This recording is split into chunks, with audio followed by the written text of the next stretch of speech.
இந்த குட்டி பொண்ணு அவங்க ஊர்ல இருந்து கொண்டு வர சாப்பாடுலாம் ஹீரோக்கு ரொம்ப பிடிச்சதுனால ஒவ்வொரு டைம் அவ சாப்பாடு கொண்டு வந்து கொடுத்துட்டு அவ கிராமத்துக்காக ஏதாச்சும் ஒரு பொருள் வந்து வாங்கிட்டு போறா. இவளால அந்த கிராமமே கொஞ்சம் கொஞ்சமா படிப்படியா வளர்ச்சி அடைஞ்சிட்டே இருக்கு. இதெல்லாம் பார்த்தா அவங்க அம்மா அண்ட் ஃபேமிலி எல்லாருக்கும் ரொம்ப சந்தோஷமாகுது. இப்பதான் இவங்க எல்லாரும் ஃபேமிலியா சேர்ந்து ஒரு முடிவெடுக்கிறாங்க. இதை ஏன் ஹீரோக்கு மட்டும் செல் பண்ணாம இன்னும் சிட்டிஸ்ல இருக்க நிறைய பேர்த்துக்கு செல் பண்ணலாம் அப்படின்னு சொல்லிட்டு ஹீரோ கிட்டயே இதுக்கான ஹெல்ப்பையும் போய் அந்த பொண்ணு கேட்குறா. ஹீரோவுமே அவனோட மேனேஜர் கிட்ட கன்சல்ட் பண்ணிட்டு இதுக்கான சொல்யூஷனையும் அந்த குழந்தை கிட்ட கொடுக்குறான். இப்போதான் ஒரு நாள் அவங்க அம்மாவோட ஃபோட்டோவை ரொம்ப நாள் ஹீரோ கேட்டுட்டே இருந்திருப்பான். இப்போ அவங்க கொடுத்த கேமரா மூலியமா அந்த குழந்தை அவங்க அம்மாவை ஃபோட்டோ எடுத்துட்டு வந்ததும் ஹீரோக்கு அவங்க அம்மாவை ரொம்ப பிடிச்சி போயிடுது.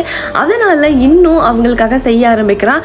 ரொம்ப வருஷம் கழிச்சு எந்த அலர்ஜியும் இல்லாமல் இப்போதான் ஹீரோ ஒவ்வொரு ஃபுட்டையும் டேஸ்ட் பண்ணி அவனோட லைஃபும் மாறிடுது. அதனால ரொம்ப பின்தங்கி இருந்த ஒரு கிராமமுமே இப்ப எந்த கஷ்டமும் இல்லாம இருக்காங்க. எல்லாமே இந்த சின்ன குழந்தைனால.